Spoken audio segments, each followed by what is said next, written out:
ഇപ്പോഴത്തെ എൻ്റെ വർക്ക് എന്ന് പറയുന്നത് വീട്ടിൽ തന്നെ ഇരുന്ന് ചെയ്യുന്നതായതുകൊണ്ട് ചില സമയങ്ങളിൽ നല്ല മടുപ്പ് ഫീൽ ചെയ്യും. അങ്ങനെയുള്ള സമയങ്ങളിൽ ഞാൻ സാധാരണ ചെയ്തു വരുന്നത് ഒന്ന് പുറത്തിറങ്ങി ഒരു ചായയൊക്കെ കുടിച്ച് കുറച്ച് സമയം വർത്താനം പറഞ്ഞിരുന്ന് എന്തെങ്കിലുമൊക്കെ ചെറിയൊരു ഷോപ്പിങ്ങിനൊക്കെ പോയി ഒന്നും വാങ്ങാനില്ലെങ്കിലും വെറുതെ ഒന്ന് നോക്കി നടന്ന് അതിലെന്തെങ്കിലും കണ്ടിഷ്ടപ്പെട്ട സാധനങ്ങൾ വാങ്ങിക്കുക, പിന്നെ അതൊന്ന് അൺബോക്സ് ചെയ്യുക, ഓർഗനൈസ് ചെയ്യുക. ഇതൊക്കെയാണ് ഞാൻ എന്നെ തന്നെ ഒന്ന് റീസെറ്റ് ചെയ്യാൻ വേണ്ടി ഞാൻ ചെയ്തു വരുന്ന കാര്യങ്ങൾ. ഇപ്പം ഈ വന്നിരിക്കുന്നത് തൊട്ടടുത്ത് തന്നെയുള്ള ഒരു ചായക്കടയിലാണ്. കൂടെ എൻ്റെ ഫ്രണ്ടും കൂടി ഉണ്ട്. എൻ്റെ മുന്നത്തെ വീഡിയോസ് കണ്ടിട്ടുള്ളവർക്കൊക്കെ ആളെ പരിചയം ഉണ്ടാവും. ഇവിടുത്തെ ചായയും നല്ലതാണ്. ഞാൻ ഈ കഴിച്ചുകൊണ്ടിരിക്കുന്ന കോക്കനട്ട് ബണ്ണും എൻ്റെ ഫേവറേറ്റ് ആണ്. ഈ പരിപാടി കഴിഞ്ഞ സ്ഥിതിക്ക് ഞാൻ ഇനി പോകുന്നത്, കഴിഞ്ഞ വീഡിയോസിലൊക്കെ ഞാൻ പറഞ്ഞിട്ടുണ്ടായിരുന്നില്ലേ എൻ്റെ റൂമിൻ്റെ അടുത്ത് തന്നെയുള്ളൊരു ഷോപ്പിനെ പറ്റി, അവിടേക്കാണ് ഈ നടന്നു പോകുന്നത്. നമുക്ക് തൊട്ടടുത്ത് തന്നെ പെട്ടെന്ന് വന്നു പോകാൻ പറ്റുന്ന ഒരു സ്ഥലം ഇതായതുകൊണ്ടാണ് നമ്മൾ സ്ഥിരമായിട്ട് ഇവിടേക്ക് തന്നെ വരുന്നത്. ആ നേരെ മുന്നിൽ കാണുന്ന red and blue colour board വെച്ചിട്ടുള്ളതാണ് ഞാൻ പറയാറുള്ള ഡേ ടു ഡേ സ്റ്റോർ. ഇപ്പോഴത്തെ വൈകുന്നേരങ്ങളിൽ വലിയ ചൂട് ഫീൽ ചെയ്യാത്തതുകൊണ്ടാണ് ഇങ്ങനെ ഇറങ്ങി നടക്കാൻ പറ്റുന്നത്. സമ്മർ ജസ്റ്റ് സ്റ്റാർട്ട് ചെയ്തതേ ഉള്ളൂ. കുറച്ചും കൂടി ആയിക്കഴിഞ്ഞാൽ നമുക്കിങ്ങനെ പുറത്തിറങ്ങി നടക്കുന്നത് കുറച്ച് ബുദ്ധിമുട്ടായിരിക്കും. അകത്ത് കയറി നേരെ പോയത് കിച്ചൺ റിലേറ്റഡ് ആയിട്ടുള്ള ഐറ്റംസിൻ്റെ അടുത്തേക്കാണ്. എത്ര വാങ്ങിയിട്ടുണ്ടെങ്കിലും പിന്നെയും കാണുമ്പോൾ വാങ്ങാൻ തോന്നുന്നത് ഇതുപോലത്തെ കോഫി മഗ്ഗുകളാണ്. ചില സമയങ്ങളിൽ നല്ല ഭംഗിയുള്ള കളക്ഷൻസ് വന്നിട്ടുണ്ടാവും. ആ സമയത്ത് അറിയാണ്ട് ചിലപ്പോൾ വാങ്ങിപ്പോവും. കുറേ ഇങ്ങനെ വാങ്ങിക്കൂട്ടിയിട്ട് വെക്കാൻ സ്ഥലമില്ലാത്തതാണ് മെയിനായിട്ടുള്ള പ്രശ്നം.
ഇതൊക്കെ സെർവ് ചെയ്യാനായിട്ട് യൂസ് ചെയ്യുന്ന ടൈപ്പ് ഓഫ് പാത്രങ്ങളാണ്. ഇതിൻ്റെ കളർ കോമ്പിനേഷൻസും ആ പാറ്റേൺസൊക്കെ എനിക്ക് ഭയങ്കര ഇഷ്ടമായി. അങ്ങനെ ഞാൻ ജസ്റ്റ് ഒന്ന് എടുത്ത് നോക്കിയതാണ്. ടേബിൾ മാറ്റ് നോക്കി നടക്കുന്ന സമയത്താണ് ഗ്യാസ് സിലിണ്ടറിന് വരെ ഇടുന്ന കവർ വാങ്ങിക്കാൻ കിട്ടുമെന്ന് മനസ്സിലായത്.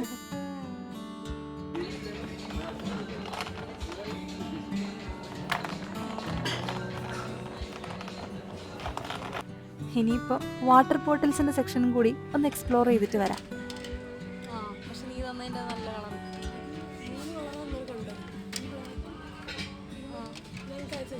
നിന്റെ കയ്യിൽ ആ സാധനം, പക്ഷെ പിള്ളേരെ ടൈപ്പാണ്.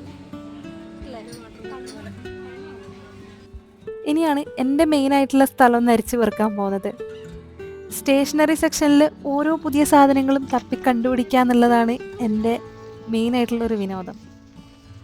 ഓരോ പ്രാവശ്യം പോകുമ്പോഴും പുതിയ പുതിയ എന്തെങ്കിലുമൊക്കെ സാധനങ്ങൾ കിട്ടാറുണ്ട് ഈ ഒരു ഭാഗത്തു നിന്നായിട്ട്.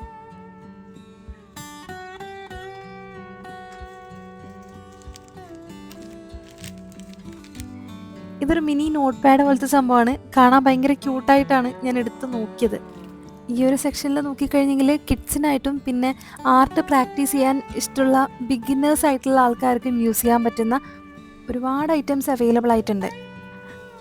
കളർ പെൻസിൽസും ക്രയോൺസും ഓയിൽ പേസ്റ്റൽസ്, കളർ പെന്നുകൾ, water colours, acrylic colours, paint ബ്രഷുകൾ, പെയിൻറ്റ് പാലറ്റ്സ്, ക്ലേ, അങ്ങനെ ഒരുപാട് ഐറ്റംസും അവൈലബിൾ ആയിട്ടുണ്ട്. വലിയ ക്വാളിറ്റിയൊന്നും ഇതിൽ പ്രതീക്ഷിക്കാൻ പറ്റില്ലെങ്കിലും നമുക്ക് പ്രാക്ടീസ് ചെയ്ത് തുടങ്ങാൻ ഇതുപോലുള്ള ഐറ്റംസ് ഭയങ്കരമായിട്ട് യൂസ്ഫുൾ ആവും. വലിയ പ്രൈസും കൊടുത്ത് നമുക്ക് വാങ്ങിക്കേണ്ട ആവശ്യമില്ല. ഒരു 10 to 20 ദിറംസിൻ്റെ ഉള്ളിലൊക്കെ ഇതിന് പ്രൈസ് വരുന്നുള്ളൂ. അഫോർഡബിൾ പ്രൈസിന് നമുക്ക് വാങ്ങിക്കാം, നല്ല പോലെ പ്രാക്ടീസ് ചെയ്യാം. അത് കഴിഞ്ഞ് മാത്രം ക്വാളിറ്റിയുള്ള പ്രോഡക്ട്സിലേക്ക് ഇൻവെസ്റ്റ് ചെയ്യാം. വീക്ക്ലി പ്ലാനൊക്കെ എഴുതി വെക്കാൻ പറ്റുന്ന രീതിയിലുള്ള സ്റ്റിക്കി നോട്ട്സൊക്കെ കണ്ടിട്ടുണ്ടായിരുന്നു. എൻ്റെ കയ്യിൽ കുറേ സ്റ്റിക്കി നോട്ട്സ് ഇനിയും യൂസ് ചെയ്യാത്തതുള്ളതുകൊണ്ട് ഞാൻ പുതിയതൊന്നും വാങ്ങിക്കാനായിട്ട് നിന്നില്ല. ഇനി വെറുതെ ഒന്ന് ഡ്രസ്സിൻ്റെ ഭാഗത്തൊക്കെ കറങ്ങിയിട്ട് വരാം. ഇതൊന്നും വാങ്ങാൻ പോകുന്നില്ലെങ്കിലും ഇങ്ങനത്തെ പുതിയ പുതിയ ക്ലോത്ത്സൊക്കെ നോക്കി നടക്കാനും പുതിയ മോഡൽസും പുതിയ കളർ കോമ്പിനേഷൻസും അതൊക്കെ ഇങ്ങനെ കണ്ട് നടക്കാനൊക്കെ എനിക്ക് ഭയങ്കര ഇഷ്ടമാണ്. അപ്പം അങ്ങനെ ഞാനിങ്ങനെ വെറുതെ ഇങ്ങനെ ചെകഞ്ഞുകൊണ്ടിരിക്കും അതിൻ്റെ ഇടയിലൊക്കെ.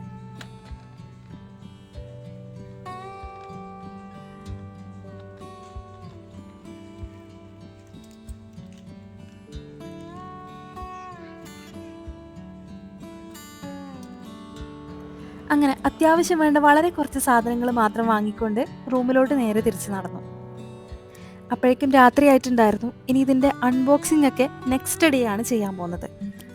കഴിഞ്ഞ ദിവസം ഞാൻ ഡേ ടു ഡേയിൽ പോയ സമയത്ത് കുറച്ച് സാധനങ്ങൾ വാങ്ങിയിട്ടുണ്ടായിരുന്നു, 2-3 സാധനങ്ങൾ. അത് എൻ്റെ വർക്ക് ടേബിളിൽ, എൻ്റെ ടേബിളിലേക്ക് വിരിക്കാനുള്ള ഒരു മാറ്റ് എടുത്തിട്ടുണ്ടായിരുന്നു. ഞാനത് കാണിക്കാം. ഈ ഒരു മാറ്റ്, ഇത് ആക്ച്വലി ക്യാബിനറ്റ്സിൻ്റെ അകത്തൊക്കെ വിരിക്കാൻ യൂസ് ചെയ്യുന്ന ടൈപ്പ് ഷീറ്റാണ്. ഞാനിത് എൻ്റെ ടേബിളിൽ വൈറ്റ് വാൾപേപ്പർ ഞാൻ ഇപ്പം കുറച്ച് നാളായിട്ട് വൈറ്റ് ഒട്ടിച്ചതുകൊണ്ട് അത് പെട്ടെന്ന് കച്ചറായി പോകുന്നുണ്ട്. അപ്പോൾ ഞാൻ വിചാരിച്ചു ഈ ഒരു സംഭവം വാങ്ങിച്ചിട്ട് അതിൻ്റെ മേലേക്ക് വിരിക്കാന്നുള്ളത്. ഈ ക്ലേയിലൊക്കെ വർക്ക് ചെയ്യുമ്പോൾ ചിലപ്പം അതിലൊക്കെ കറ പിടിക്കുന്നുണ്ട്. അപ്പം എനിക്ക് തോന്നി ഇത് അതിൻ്റെ മേലേക്കൊന്ന് വിരിച്ചു കഴിഞ്ഞാൽ, വൈറ്റും കൂടി ആയതുകൊണ്ട് കാണുമ്പോൾ ഭംഗിയുണ്ടാവും എന്ന് വിചാരിച്ചിട്ടാണ് വാങ്ങിയത്. ഞാൻ എന്തായാലും ഇത് വിരിച്ച് കാണിച്ചു തരാം. ആദ്യം ഈ ടേബിളിലുള്ള സാധനങ്ങളൊക്കെ ഒന്ന് എടുത്തു മാറ്റാം.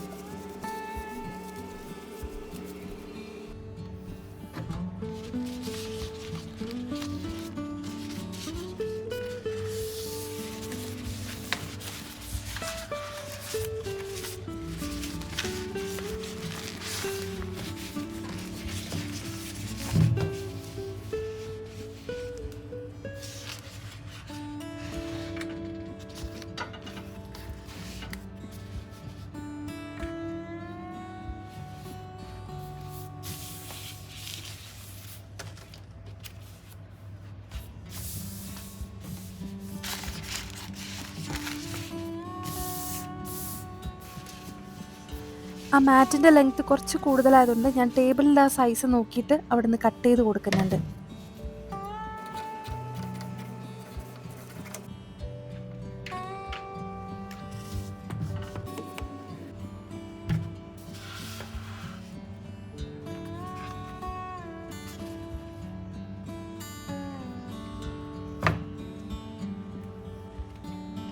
ഭംഗി ഉണ്ടാവില്ലേ എന്നുള്ള ചെറിയൊരു ഡൗട്ടിലാണ് ഞാനിത് വാങ്ങിയത്. പക്ഷേ വിരിച്ച് കണ്ടപ്പോഴത്തേക്കും എനിക്കത് ഇഷ്ടമായി.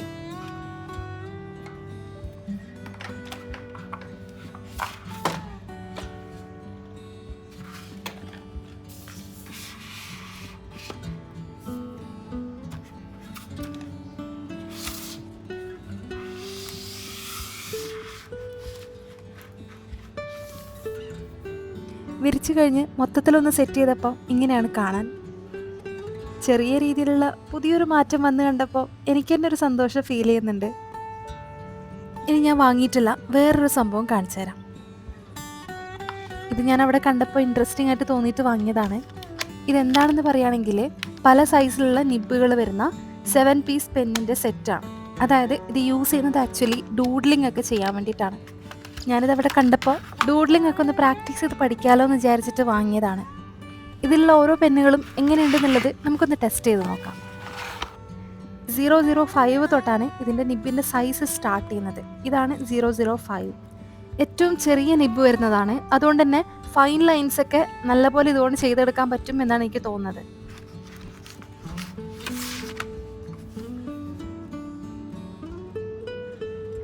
.005 കഴിഞ്ഞ് വരുന്നത് 01 സൈസാണ്.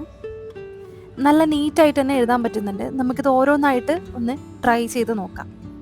ഈ ബ്രാൻഡ് എനിക്കങ്ങനെ കേട്ടുപരിചയമുള്ളതൊന്നുമല്ല. ഞാൻ ആമസോണിലും ചെക്ക് ചെയ്ത് നോക്കി. ആമസോണിലും ഇത് അവൈലബിൾ ആയിട്ടില്ല. അപ്പോൾ അതുകൊണ്ട് തന്നെ ഈ ഒരു സെയിം ബ്രാൻഡ് എനിക്ക് റെക്കമെൻഡ് ചെയ്യാൻ പറ്റില്ല. ബട്ട് സിമിലർ ആയിട്ടുള്ള ഒരു ബ്രാൻഡ് ഞാൻ നോക്കിയിട്ട് പറഞ്ഞുതരാം. ഇതെന്തായാലും വാങ്ങിയത് എനിക്ക് വേർത്തായിട്ട് തോന്നുന്നുണ്ട്. എനിക്ക് പ്രാക്ടീസ് ചെയ്യാൻ എന്തായാലും ഇത് യൂസ്ഫുൾ ആവും. ഇത് വാട്ടർ പ്രൂഫ് ആണെന്നുള്ളത് കവറിൽ മെൻഷൻ ചെയ്തിട്ടുണ്ടായിരുന്നു. അതുകൊണ്ട് തന്നെ ബ്ലാക്ക് ഔട്ട്ലൈൻസ് ഒക്കെ കൊടുക്കാൻ ഇത് നല്ല കംഫർട്ടബിൾ ആയിട്ട് യൂസ് ചെയ്യാൻ പറ്റും എന്നാണ് എനിക്ക് തോന്നുന്നത്.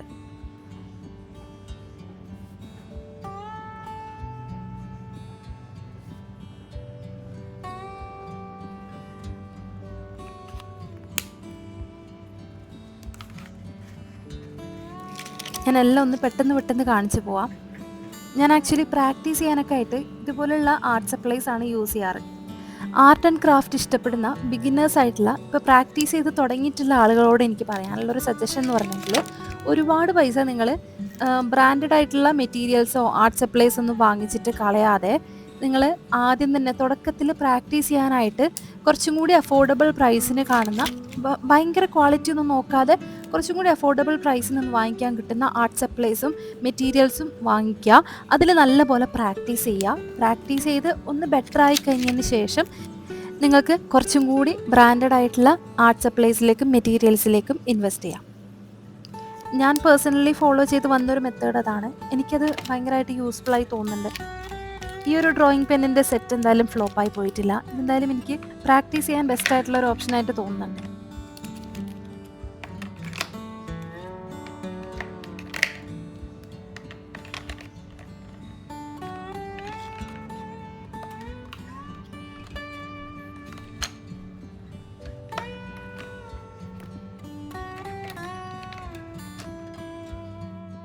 ഇനി ഞാൻ വാങ്ങിയിട്ടുള്ള വേറൊരു ഐറ്റമാണ് ഈ ഓർഗനൈസ് ചെയ്യാനുള്ളൊരു സ്റ്റോറേജ് റാക്ക്. ഇത് ഞാൻ ആക്ച്വലി വാങ്ങിയത് കിച്ചൺ സിങ്കിൻ്റെ താഴെ വെക്കാൻ വേണ്ടിയിട്ടായിരുന്നു. അതിൻ്റെ അടിയിലാണെങ്കിൽ സാധനങ്ങളൊക്കെ ഇങ്ങനെ ഓർഗനൈസ് ചെയ്യാണ്ട് അങ്ങനെ കിടക്കുകയാണ്. അപ്പോൾ അതിന് മെസ്സി ആയിട്ട് കാണുന്നതുകൊണ്ട് കുറച്ചും കൂടി ഒന്ന് ഓർഗനൈസ് ചെയ്ത് വെക്കാൻ വേണ്ടിയിട്ടാണ് ഈ ഒരു റാക്ക് ഞാൻ വാങ്ങിയത് തന്നെ. ഈ ക്ലീനിങ് ലിക്വിഡ്സും ടവലും കാര്യങ്ങളൊക്കെ നല്ല നീറ്റായിട്ട് ഇതിൽ ഓർഗനൈസ് ചെയ്ത് വെക്കാൻ പറ്റും. 3 തട്ടുകളായിട്ടാണ് ഇത് വരുന്നത്. 19 ദിറംസ് ആയിരുന്നു ഇതിൻ്റെ പ്രൈസ് വന്നിട്ടുണ്ടായിരുന്നത്. ഇതൊന്ന് അസംബിൾ ചെയ്തെടുക്കാൻ കുറച്ച് സമയം എടുക്കുമെങ്കിലും ഒന്ന് സെറ്റ് ചെയ്തെടുക്കാം. കഴിഞ്ഞ പ്രാവശ്യം പറഞ്ഞ പോലെ തന്നെ എനിക്ക് അസംബ്ലിംഗ് ഒന്നും അത്ര വലിയ ഇൻട്രസ്റ്റിംഗ് ആയിട്ടുള്ള കാര്യമല്ല. പക്ഷെ എന്നാലും എനിക്ക് വീഡിയോ എടുക്കാനുള്ളത് കൊണ്ട് ഞാനിപ്പോൾ കുത്തിയിരുന്ന് അസംബിൾ ചെയ്യാണ്.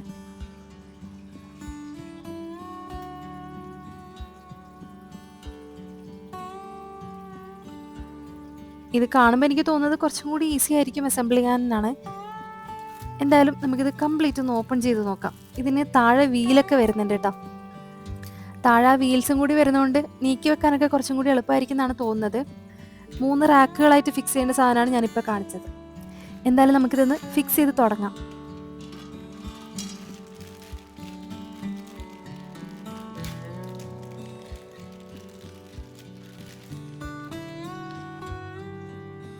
ഇതാണ് ഇതിൻ്റെ വീൽസ്. ഇത് എന്തായാലും നമുക്ക് ലാസ്റ്റ് തന്നെ അറ്റാച്ച് ചെയ്ത് കൊടുക്കാം. ഞാൻ ജസ്റ്റ് ഒന്ന് ഇതെന്താണെന്ന് അറിയാൻ വേണ്ടി പൊട്ടിച്ച് നോക്കിയെന്നേ ഉള്ളൂ.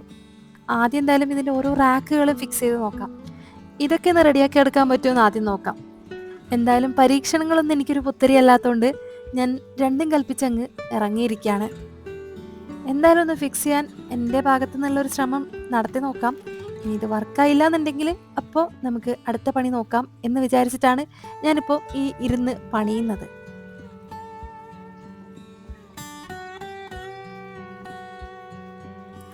ആദ്യത്തെ ആ ഒരു തട്ട് ഏകദേശം ഒന്ന് വെച്ച് കഴിഞ്ഞപ്പം എനിക്ക് കുറച്ചൊരു കോൺഫിഡൻസ് വന്നു.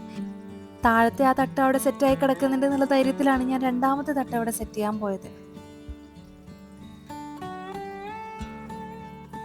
കുറച്ചധികം സമയം എടുത്തിട്ടാണെങ്കിൽ ആ 2 തട്ട് ഏകദേശം അവിടെ ഫിക്സ് ആക്കിയെടുത്തു. അതിൻ്റെ ഇടയിൽ ഞാൻ അതിൻ്റെ കൂടെ ഉണ്ടായിരുന്ന ആ ഒരു പിക്ചറും കൂടി എടുത്തൊന്ന് മാച്ച് ചെയ്ത് നോക്കുന്നുണ്ട്, ഇനി എന്തെങ്കിലും മിസ്റ്റേക്സ് ഉണ്ടോ എന്നുള്ളത് അറിയാൻ വേണ്ടി.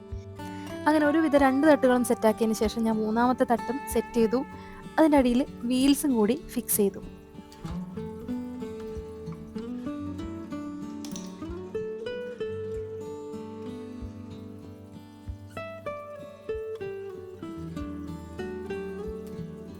ഇത് വലിയ കുഴപ്പമില്ലാണ്ട് എളുപ്പത്തിൽ ഫിക്സ് ചെയ്തെടുക്കാൻ പറ്റി. അപ്പോൾ നമുക്ക് എന്തായാലും ഇത് ഫുള്ളായിട്ടൊന്ന് കാണാം. അങ്ങനെ ഇതോടുകൂടി ഇന്നത്തെ പരിപാടി അങ്ങ് അവസാനിപ്പിക്കുകയാണ്. വീഡിയോസ് ഇഷ്ടമാവുകയാണെങ്കിൽ ചാനൽ സബ്സ്ക്രൈബ് ചെയ്യാനും മറക്കരുത്.